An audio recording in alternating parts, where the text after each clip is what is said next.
So this is the snapper rotavator tiller.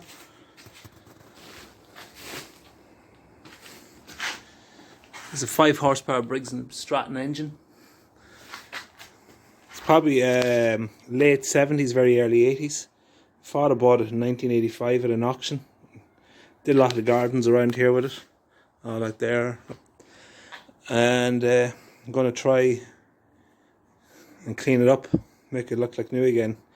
I actually ordered a new engine for it because the carburetor isn't right in this one and the petrol tank is a bit rusty. So those two parts, because it's so old, come to about $400, so you have to get them from America.